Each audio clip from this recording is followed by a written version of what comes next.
कोई भी ऐसी सदगति नहीं जो गंगा जी प्रदान न कर सके।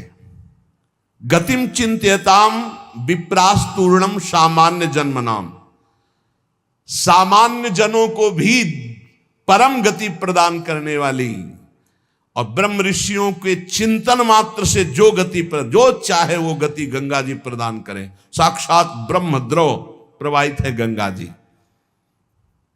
गंगा जी की ही एक ऐसी अमोघ महिमा है कि जिनके दर्शन मात्र से पाप नष्ट हो जाते हैं। गंगा जी मतलब श्रीधाम वृंदावन से इस समय जैसी आसक्ति प्रकट की वृंदावन ने, ऐसी गंगा जी से आसक्ति। गंगा जी छोड़कर कहीं नहीं जाना, किनारे ही जो तीर्थ मिले मिले, कहीं नहीं जाना, नगर में भी ऊपर नहीं चढ़ना, वहीं जो आहार मिले गंगा का। कैसे बताएं क्या परमानंद स्वरूप गंगा जी हैं, जिनके दर्शन मात्र से सारा पाप नष्ट हो जाता है गंगा जी से। और आपको बताएं अधिकतर बड़े महापुरुषों का दर्शन गंगा किनारे जो प्रगट में थे और जो अप्रकट थे। नानक देव जी का पहला साक्षात्कार गंगा के किनारे हुआ। वृंदावन पावन पुलिन ये सब गंगा की रेती पे। वृंदावन पावन पुलिन प्रियालाल ये गंगा की रेती, सेनपुर साक्षात गंगा से प्रकट होते हुए सिद्ध मां। बड़े चमत्कार गंगा मैया के, बड़े चमत्कार अद्भुत, मतलब वाणी लड़खड़ाती है उनकी महिमा को। कहते हैं कि वो महिमा तो इस जीवन में देखिए ना, इसलिए बड़ी दिव्यता गंगा जी में। गंगा जी के नाम का स्मरण मात्र करने से पाप थर्रा जाते हैं। जो गंगा जी की डुबकी लगाता है वो महापापी भी पावन हो जाता है। विश्वास हो जाए, विश्वास हो जाए। गंगा जी में स्नान करके आचमन करके गंगा में ही जब पितरों का तर्पण किया जाता है तो पितरों को बहुत तृप्ति होती है और पितर मुक्त होने लगते हैं। जैसे अग्नि के संसर्ग से रुई भस्म हो जाती है, ऐसे ही गंगा जी के स्पर्श से शारीरिक मानसिक वाचिक तीनों प्रकार के पाप भस्म हो जाते हैं। गंगा गंगेत यो ब्रूयाद योजना नाम सतैरपि, जो 100 योजन दूर 400 कोस दूर से गंगा गंगा गंगा बोले, मुच्यते सर्व पापेभ्यो विष्णुरुकम स गच्छति, वो शरीर निष्पाप हो जाएगा, वो वाणी निष्पाप हो जाएगी, उसका मन निष्पाप हो जाएगा और वो भगवत धाम का अधिकारी हो जाएगा। जो 400 कोस दूर से भी गंगा गंगा गंगा, सब गोरा ही गोरा है। गंगा जी गोरी, महादेव जी गोरे, तो फिर उन्होंने उठा के फेंक दिया ऐसी गोरे प्रेम रसासों में। कभी सोचा नहीं था कि कभी वृंदावन, कभी सोच में ही नहीं था वृंदावन। बड़ी अनन्य बात है, इतनी निर्भयता थी। अब गंगा किनारे तो गांव में लोग ऐसे ही लाश प्रवाहित करते हैं ना, कुत्ते वहां के बहुत प्रवीण होते, बीच धारा से घसीट के लाश ला के ऐसे, और वहीं किनारे हम भी पड़े हुए हैं, वहीं वो चीथ रहे, कोई फर्क नहीं पड़ता, एकदम निर्भयता। भगवान शिव की अनन्यता। गंगा जी को जब देखते हैं तो एक तो धारा में प्रवाहित होती है, भगवान शिव के जटा में भारी तन्मयता। गंगा जी की विशुद्ध कृपा, अपार शक्ति।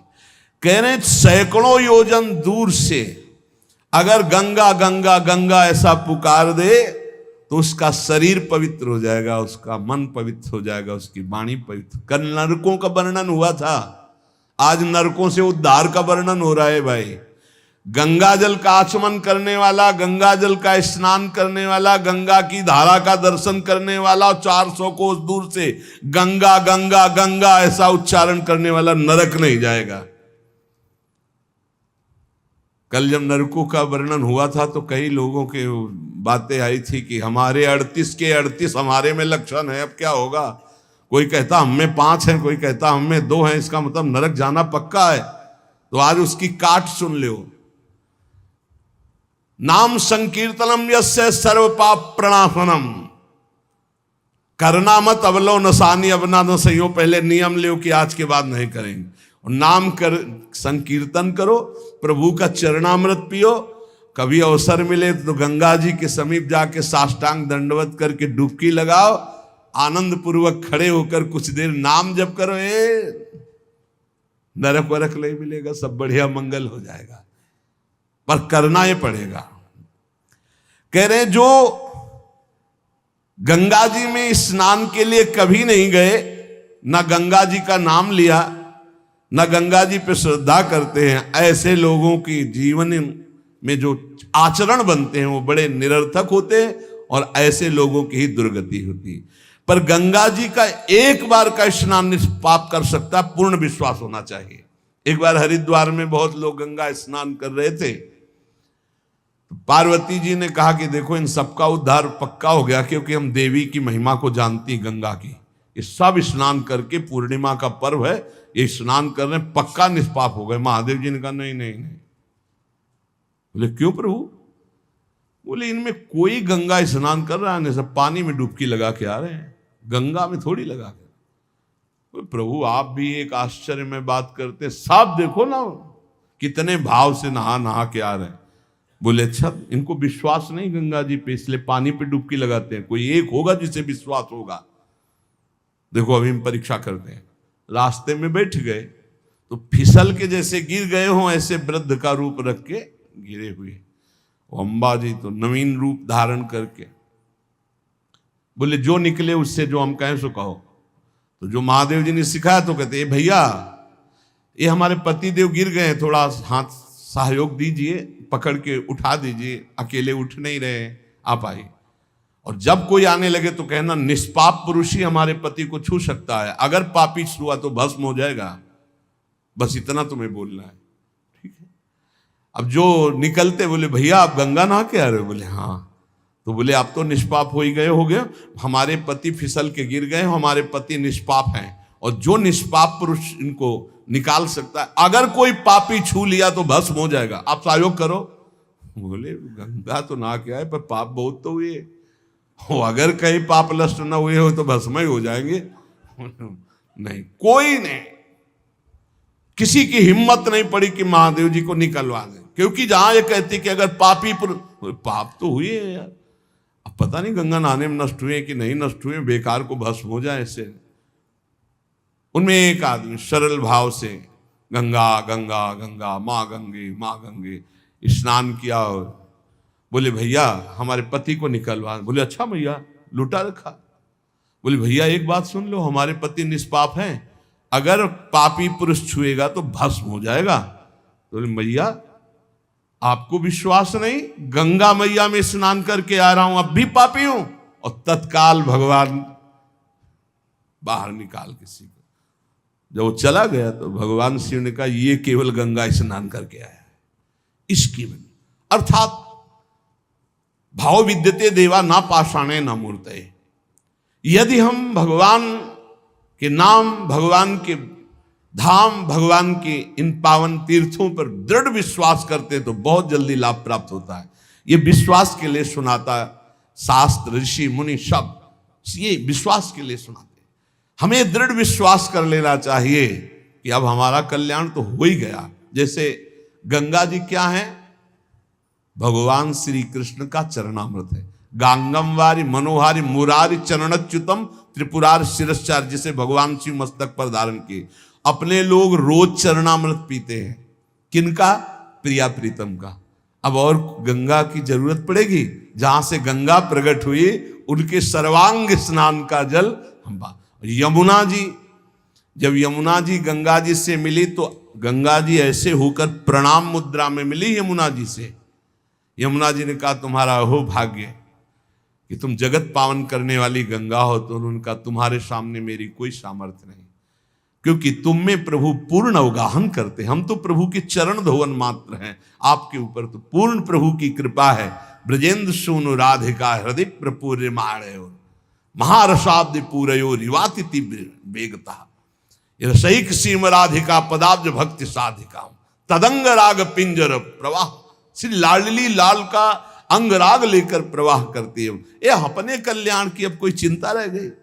रोज जो चरणामृत पान करता है, काल मृत्यु हरणम सर्व व्याधि विनाशनम, श्री कृष्ण पादोदकम पीत्वा पुनर्जन्म न विद्यते, बस विश्वास हो। रजराली लगाते हैं, राधा राधा बोलते हैं, अब कोई जरूरत कल्याण की, दृढ़ निष्ठा रखो। पर हम कितनों को रोते देखते हैं इस बात के लिए कि हमारा कल्याण हो जाएगा, हमारा अगला जन्म नहीं होगा। उनको चाहिए कि तुम लिखा पढ़ी करके दे दो।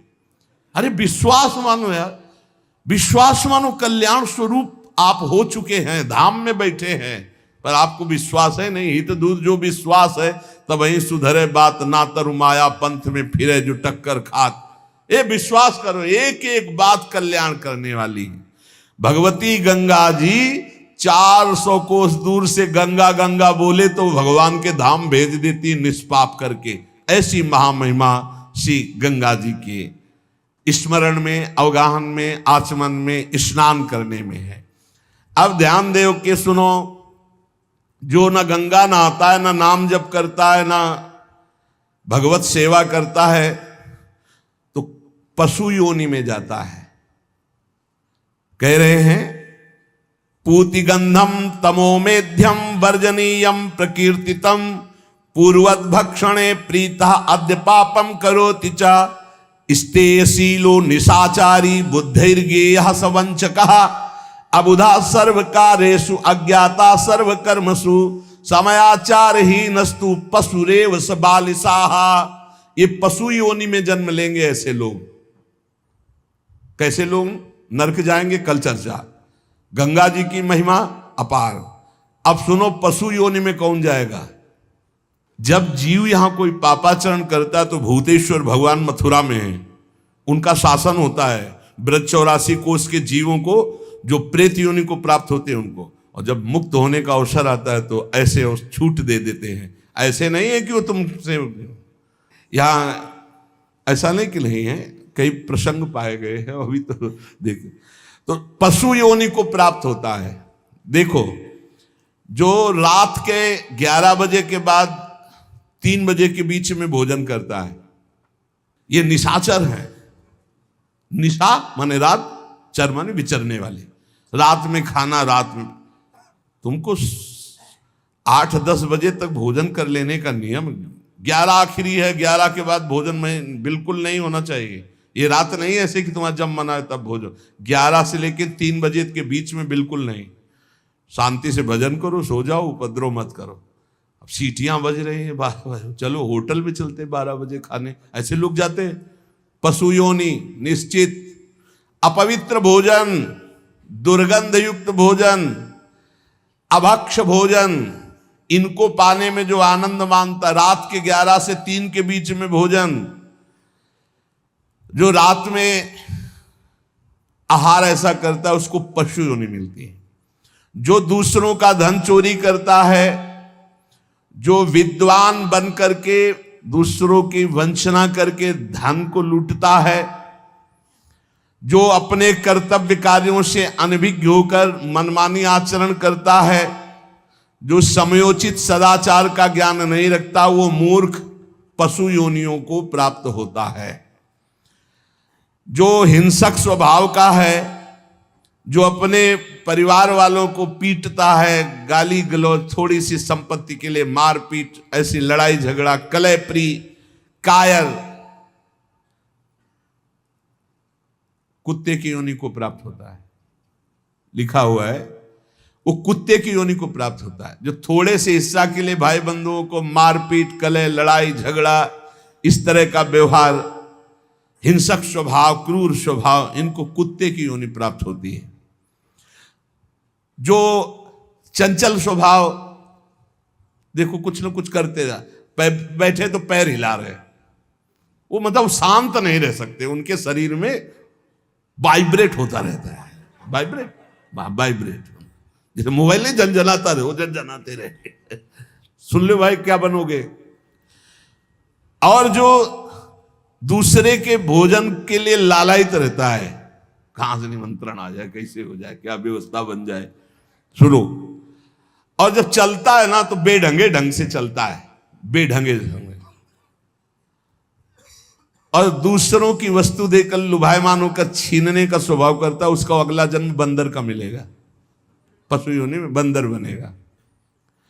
जो वाणी से सदैव कटु बोलता है, कुटुंबियों से द्वेष करता है, लोगों की चुगली खाता है, उसे अगला जन्म सर्प योनि का मिलेगा। कुटुंबियों से द्वेष करता है, दूसरे की चुगली खाता है, उद्वेगजनक वचन, उद्वेग माने भारी क्लेश पहुंचाने वचन, दूसरे की निंदा करना, चुगली करना, तो विषधारी सर्प बनता है। जो शरीर से बलवान दीन जनों के ऊपर आक्रमण करके खूब पिटाई मार करना, माता पिता को मारना, ऐसे गरीब जनों को, दीन जनों को मारना, निर्लज्ज और मांस भक्षण करने वाला, उसको अगले जन्म में क्रूर मांस भक्षी, जैसे हाइना, सिंह, सियार, ऐसी योनियों को दिया जाता है। क्रूर हिंसक पशु सिंह जैसे है, जैसे लकड़बग्घा है ना, लकड़बग्घा है, भेड़िया है, ऐसे जो मांस भक्षण करने वाले हैं, जिनकी आवाज दूसरों को सदैव दुख ही देती है। बोलने का मतलब है दुख ही देना। जो दूसरे को, अब जैसे जा रहे हैं, जंजीर खींचा, वैसे ऐसे वो गिर गए, उनके अंग भंग हो रहे, वो समझ रहे 30-40 हजार की सोने की चैन खींच ली तो हम ब्रह्मा बन जाएंगे। देखो उनको क्या बनना पड़ेगा। जो दूसरों को भय प्रदान करते हैं, दूसरों की संपत्ति छीन लेते हैं, ऐसे लोग अजगर योनि को प्राप्त होते। भूखे मरो जब कभी अवसर मिल जाए तब। ऐसे ये जो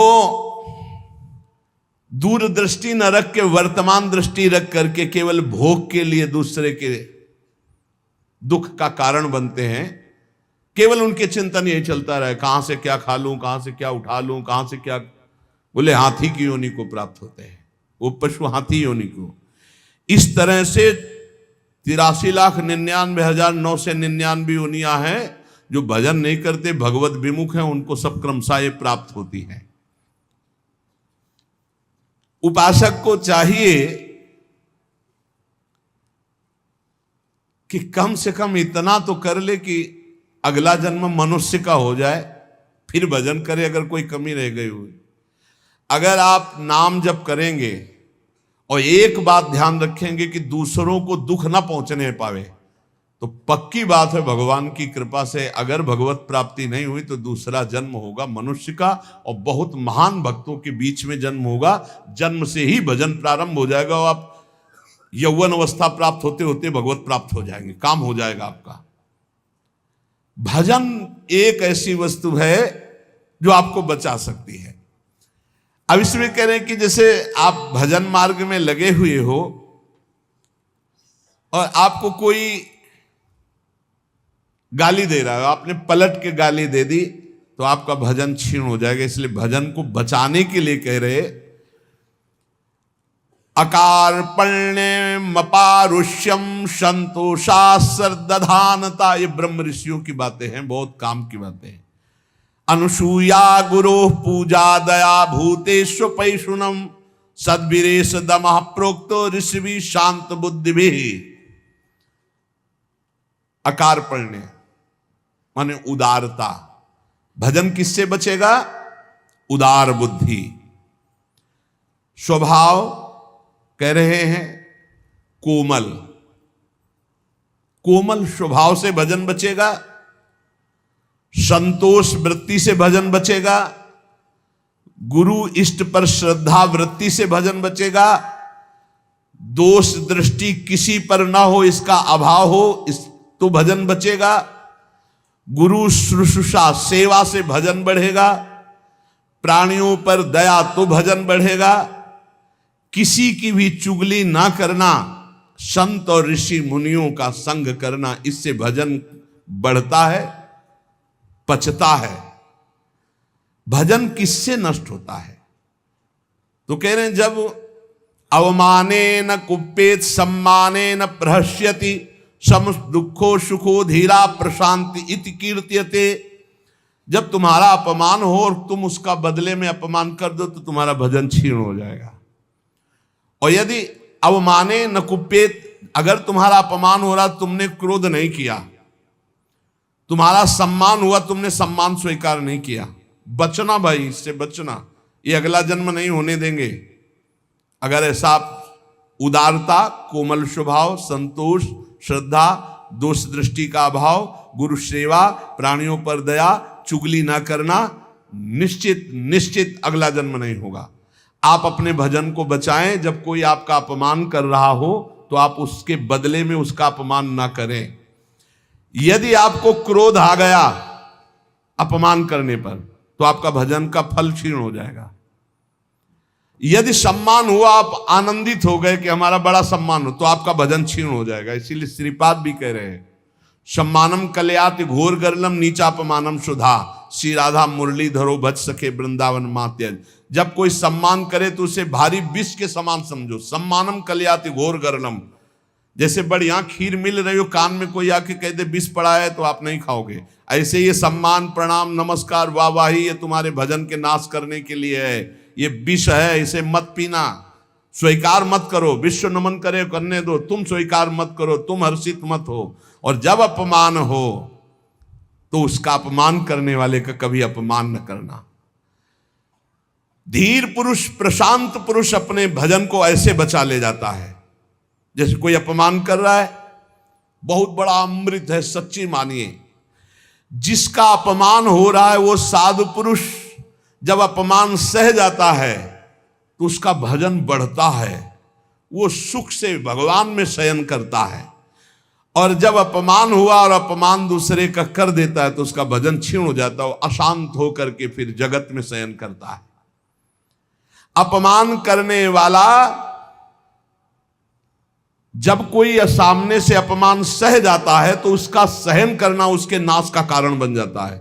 अपमान करने वाले का निश्चित नाश हो जाता है जब वो सामने वाला बोले ना, केवल चुप रहे। ये बड़ी बात है, पर बहुत कठिन है। उस समय जब कोई अपमान कर रहा है, निंदा कर रहा है, आप शांत हैं, इसका मतलब आपके ऊपर गुरु कृपा है और आप अपने भजन को पहचानते हैं, भजन बचाना चाहते हैं। अपमानित होने पर चाहिए कि अपमान करने वाले की ना बुराई सुने ना बुराई करे। जैसे कोई आकर बहुत नीच आदमी आपको गाली दे रहा था, कान में अंगुली डालो, नहीं भाई वो नीच नहीं, भगवान उसके अंदर बैठकर मेरी परीक्षा ले रहे थे, मुझे पुष्ट कर रहे थे, वो नीच कैसे हो सकता है। अपने भजन पर दृष्टि रखे, ना उसकी निंदा करे, ना उसकी निंदा सुने, ना उसका बुरा चाहे। यद्यपि इसमें लिखा हुआ है कि जो अपमान करने वाला है उसका सर्वनाश हो जाता है। ऐसे महापुरुष का अपमान जब करे कि वो बोले ना केवल, तो वो अपमानित करने वाला पुरुष स्वयं नाश को प्राप्त हो जाता है। ये बड़ी बात है। कह रहे तिष्ठेद औमंता विनश्यति। अगर वो अपमान जिसका कर रहा है वो महात्मा भजन करने वाला शांत है, कुछ नहीं बोल रहा है, वो तो सुख से शयन करेगा परमात्मा में और उसका भजन सुरक्षित बच गया और जो भी कलमश हुआ होगा वो भस्म हो गया। लेकिन अपमान करने वाला बोले विनश्यति, उसका नाश पक्का हो जाएगा। अपमानित होने पर साधक को चाहिए कि कभी अपमान करने वाले की ना बुराई सुने और ना बुराई करे, उसका भजन बच जाएगा, भगवान की कृपा हो जाएगी। अमृतस्येव तृप्येत अपमानस्य योगवित् विषवच्च जुगुप्सेत सम्मानस्य सदा द्विजः। साधक को चाहिए कि अपमान को अमृत के समान पान कर ले, नीचापमानम सुधा। देखो साधक, अपमान को अमृत के समान, जब कोई अपमान कर रहा हो तो ऐसे खुश होना चाहिए काम बन गया। भगवत प्राप्ति में जो बाधक भाव है, इसके अपमान करने से भस्म हो जाएंगे, भगवान हम पर प्रसन्न होंगे। मौन, कभी उसकी तरफ रुद्र दृष्टि से भी न देखो अपमान करने, ये भागवती लक्षण है। अमृतस्येव तृप्येत अपमानस्य योगवित्, अमृत है अपमान। पर देखो ध्यान दीजिए, यदि आपकी कोई निंदा कर रहा है और सही में कर रहा है निंदा, तो तुम्हें सुधार करना चाहिए। वो तुम्हारे लिए अमृत नहीं है, वो विष है, सुधार करो। और अगर वास्तविक हमारी कोई गलती नहीं हो, हमारा अपमान, हमारी निंदा हो रही, तो नाचना चाहिए कि बहुत बड़ा विघ्न नष्ट हो गया और भजन में हमारी उन्नति अब पक्की होगी, पक्की उन्नति होगी, लौकिक और पारलौकिक। विषवच्च जुगुप्सेत सम्मानस्य सदादृज। साधक को चाहिए कि सम्मान से ऐसे बचे जैसे विष भरे भोजन से बचा जाता है। सम्मान स्वीकार न करे, प्रणाम नमस्कार ऐसे। श्री हरिवंश कोई कह रहा है, श्री हरिवंश, अब वो अगर पंचांग प्रणाम कर रहा है तो आप भी नमन कीजिए और निकल जाइए, व्यवहार मत बनाइए, दोबारा वो ना प्रणाम करे ऐसी भावना रखिए। अगर ज्यादा आप उससे प्यार करेंगे कि ये प्रणाम कर रहा है तो सम्मान स्वीकार कर रहे हैं। सम्मान देने वाले से ज्यादा प्यार नहीं किया जाता। राधा जल्दी, सम्मान विष है और अपमान करने वाले को प्यार दृष्टि से देखा जाती है। आप बड़े हितैषी हो, हमारा भजन बढ़ेगा, भगवान की प्राप्ति होगी, पर ऐसी अपनी तरफ से चेष्टा ना करे कि कोई अपमान करे। अपमान से सदैव तप की वृद्धि होती है। अपमानात तपो वृद्धि, सम्मानाच तपः क्षया।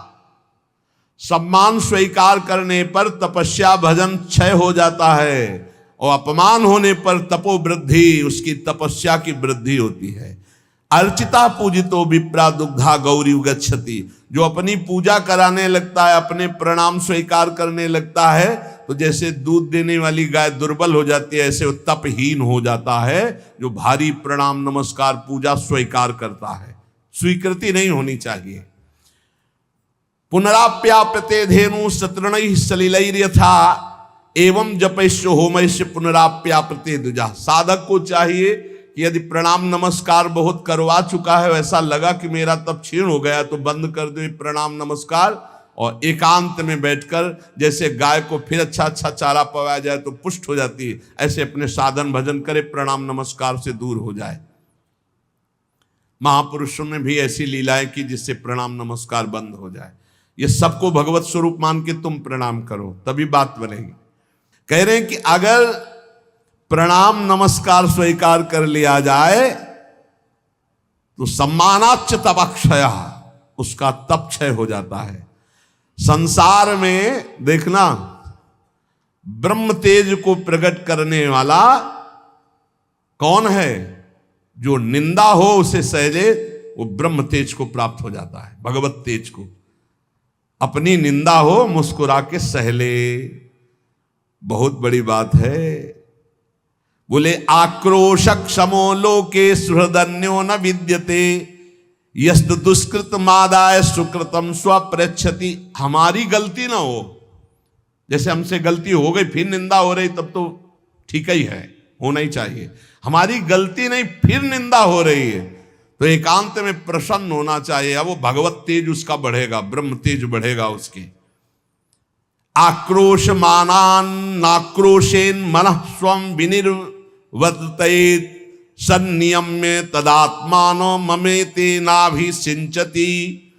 वो ब्रह्म तेज संपन्न हो जाता है जिसकी निंदा हुई और वो बिल्कुल सह गया। कोई जिसने निंदा की उसकी भी निंदा नहीं करनी। ये बहुत बड़ी कृपा भगवान की होती। तभी बड़े बड़े महापुरुषों ने कहा, साधो निंदक मित्र हमारा। संतो, ये निंदा करने वाले हमारे बड़े मित्र हैं, बड़े भाग्य से मिलते हैं निंदा करने वाले। नहीं, उल्टा है, संसार में ही माना जाएगा बड़े भाग्य से मिलते हैं प्रशंसा करने वाले, मुंह चुपरी बोलने वाले, लेकिन निंदा करने वाले बड़े भाग्य से मिलते हैं। कितना कलेजा उनका पक्का भगवान करते हैं, और संतों का यश होता है उसी से। संसार में निंदा करने वाले के समान दूसरा कोई उपकारी मित्र हमारा नहीं हो सकता यदि हमारी निंदा करे, क्योंकि वो सब अशुभ अपने ऊपर लेकर बिल्कुल निर्मल मार्ग करके दे देता है, जाओ भगवत प्राप्ति करो तुम। इसलिए संतों के वचन हैं, जो तुम्हें उद्विग्न करे, जो तुम्हारी निंदा करे, जो तुम्हारा अपमान करे, उसे सह जाओ तो अमृत में स्नान करोगे, अमृत में डूबोगे। नाम जप करो, इन बातों से कभी डरना नहीं कि कोई तुम्हारा अपमान कर रहा है, कोई निंदा कर रहा है, कोई। एक संत भगवान बहुत अच्छे उपासक, उनका विक्षेप सहन नहीं होता। विक्षेप होता क्या है? विक्षेप आपकी मान्यता होती। देखो इसमें अगर आप ये संत वाणी सुन रहे हो तो आपको अपमान विक्षेप लगेगा, आपको निंदा विक्षेप लगेगा, आपको प्रतिकूलता विक्षेप लगेगा, आपको तिरस्कार विक्षेप। अरे ये अमृत है, ये अमृत है। इसी को पान करके संत मत वाले बन जाते हैं। जब कभी ऐसा अवसर आवे तो बुरा मत मानना, अमृत पान करा रहा है जो तुम्हारी निंदा कर रहा है, तुम्हारा अपमान कर रहा है, तुम्हारा तिरस्कार कर रहा है। बड़ा कृपालु, भगवत प्राप्ति का योग बना रहा है, सच्ची मानना।